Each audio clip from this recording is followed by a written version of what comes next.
yang akan dia rasakan kalau kalimat ini, kalau tindakan ini saya lakukan kepada teman-teman saya, gitu ya.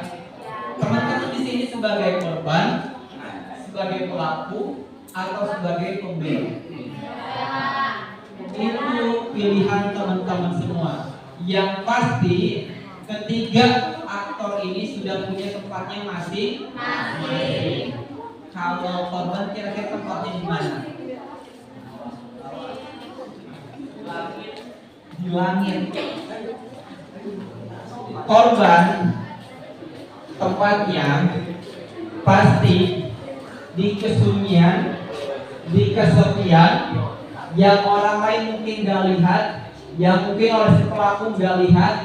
Dia begitu kesakitan, dia begitu merasa menderita, terlebih kalau dia tidak bisa melaporkan. Makanya saya harap teman-teman semua yang mungkin tadinya korban sekarang mulai beralih jadi pembela. Karena mungkin juga sebagai korban teman-teman tahu, bukan cuma saya di sini yang jadi korban bullying. Ada teman saya juga, ada kawan saya juga yang senasib, yang serupa. Kenapa nggak teman-teman bareng-bareng bela, saling bela? Salah satunya dengan cara melaporkan entah ke dewan guru, entah ke orang tua mungkin, itu ya. Jadi aktor, ada pembela, ada korban, ada pelaku. Saya harap di sini semuanya pembela atau sedang berusaha untuk jadi pembela. Siap? Oke. Kemudian ketika sudah mengenali lebih dalam lagi, mungkin saya sedikit mengulas tadi soal bullying yang teman-teman juga sudah terima materinya. Kira-kira menurut teman-teman, sebagai orang yang setiap hari berinteraksi dengan teman-temannya di kelas, yang juga setiap hari melihat temannya dibully, melihat temannya jadi pelaku, menurut teman-teman semua, kalau hari ini kita bersepakat untuk mencegah pembulian ini makin luas, kira-kira menurut teman-teman apa yang mesti kita lakukan? Menurut kakak yang di sini, kira-kira apa?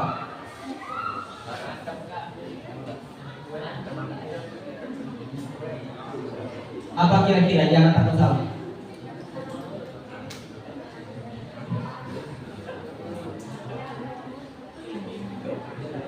Apa kira-kira yang bisa kita lakukan untuk mencegah bullying?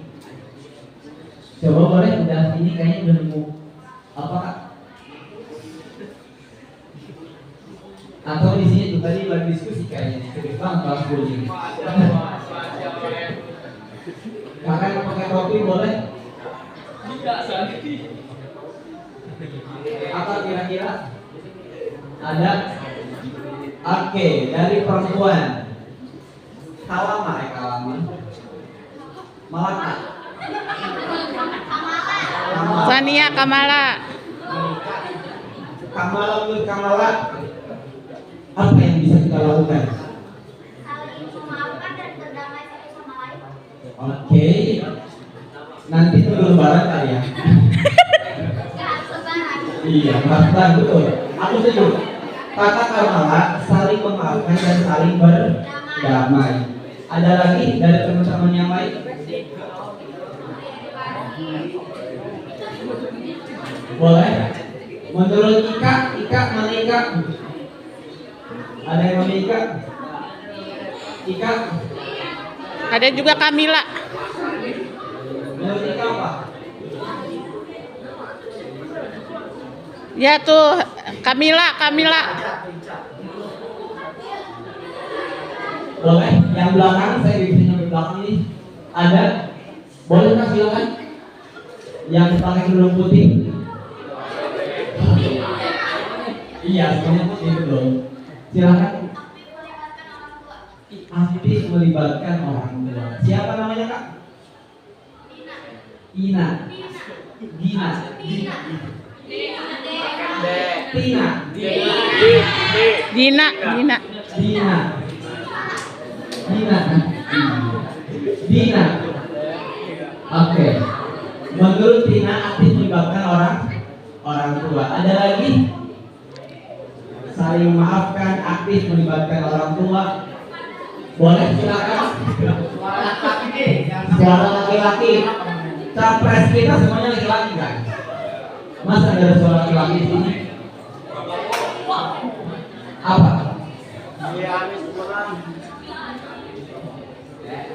Cara mencibuli apa? Ini nggak tahu, pura-pura nggak tahu ini. Apa?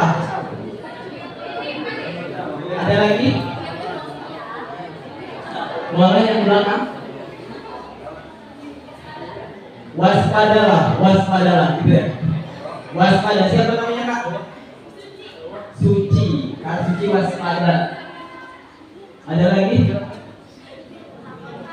Silakan. Pemberian edu. Siapa namanya Kak?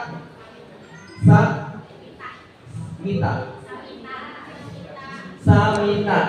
Oke, kata Samita pemberian edukasi. Ada lagi? Apa yang cukup? Oke, saya sebetulnya mau mendengar dari teman-teman semua karena teman-teman yang aktif terlibat di lapangan, di sekolah, di kelas yang setiap hari mendengarkan bullying.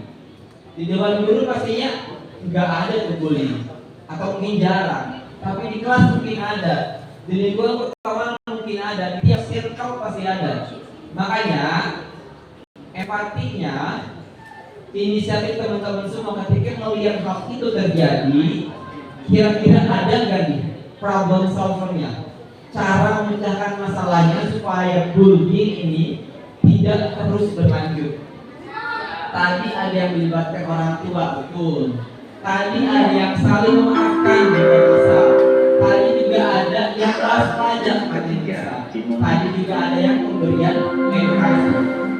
Tapi di momen ini saya masih tidak aja mental, teman-teman semua masih sangat bisa belajar lagi, cari YouTube, cari Google. Pertama, yang mungkin bisa dilakukan adalah kesadaran diri sendiri. Ini bagi pelaku, bagi mungkin yang posisi sebagai pelaku. Teman-teman semua, oke, 5 menit lagi. Kesadaran diri buat pelaku memposisikan diri sebagai si korban.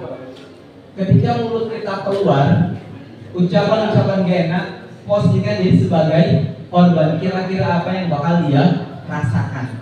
Kemudian yang kedua, tingkatkan value sendiri. Ini buat yang mungkin jadi korban. Tadi kan bullying itu salah satu indikatornya adalah yang kuat menindas, membuli, mengejek yang lemah. Makanya perlu ditingkatkan values dirinya, kemampuannya, entah untuk menjawab, menolak, ataupun kecerdasannya, kepintarannya. Enggak harus soal nilai akademik, di hal lain. Saya mungkin pernah jadi korban bullying, tapi kemudian karena terus ningkatin value sendiri, alhamdulillah sedikit demi sedikit orang-orang yang sempat ngebullying, yang pernah ngebullying, akhirnya jadi minder sendiri. Karena kalau dia udah melihat kapasitas diri kita makin meningkat, dia juga yakin, dia juga enggan untuk ngebully karena kondisinya, karena posisinya udah nggak kuat sama lemah, udah makin setara. Walaupun mungkin ini akan banyak kajiannya, kalau kalian kita semua kan pada intinya sama. Tapi orang-orang yang menjadi pelaku bullying melihat gua lebih dari dia. Kemudian yang ketiga, ini yang penting. Karena bullying itu masalah sosial, maka nggak bisa diselesaikan oleh satu orang individu. Nggak bisa Superman datang ke sini menyelesaikan masalah bullying, nggak bisa. Avengers juga semuanya datang nggak bakal bisa. Tapi harus terbangun sistem. Sudah bukan individu lagi, sudah bukan manpower, tapi sistem. Salah sistem yang direkomendasikan di Kemendikbud adalah kalau ada yang ngebully si korban atau si pembela dicatat. Dicatat, dilaporkan. Kenapa dicatat? Buat bukti. Kalau ada di capture, digambar, di foto, dilaporkan kepada pihak sekolah. Nanti pihak sekolah juga idealnya mestinya punya regulasi, punya peraturan untuk menindak, untuk merespon. Kalau bullying yang bentuknya verbal, seperti apa bentuk penanganannya? Kalau sudah main fisik, seperti apa penanganannya? Kemudian nggak berhenti di situ, juga perlu kerjasama dengan lembaga di luar. Mungkin kekerasan yang mungkin harus melibatkan aparatur pemerintah, kepolisian juga bisa. Tujuannya apa? Bukan untuk memenjarakan siswa, bukan sama sekali, karena mungkin masih di bawah umur. Tapi bentuk efek jerak yang diterima oleh siswa yang mungkin kebiasaan ngebully, keenakan ngebully dengan melibatkan aparatur pemerintah, kepolisian, penegak hukum. Harapannya ada efek jerak bagi pelaku. Nah, ketika sistem ini dibuat, mungkin juga masih akan ada yang ngebully, tapi lebih meminimalisir. Makanya bentuknya harus sistem. Kalau program yang sedang kami canangkan juga sekarang di sekolah-sekolah di Banten, kami target 5 sekolah yang kami dampingi, itu diadakan PR tim konselor sebaya yang salah satu fokusnya di kesehatan mental, yang mana dia akan jadi penggerak di lingkungannya untuk mensosialisasikan, untuk mengedukasi, untuk mencegah terjadinya bullying di sekolah. Dan ini juga memang perlu peran aktif dari teman-teman semua melaporkan tadi, karena nggak mungkin, nggak bisa ada temuan di sekolah mungkin dari guru kalau nggak ada laporan dari siswa, kecuali kalau gurunya mungkin ngelihat langsung, itu bisa langsung ditindak.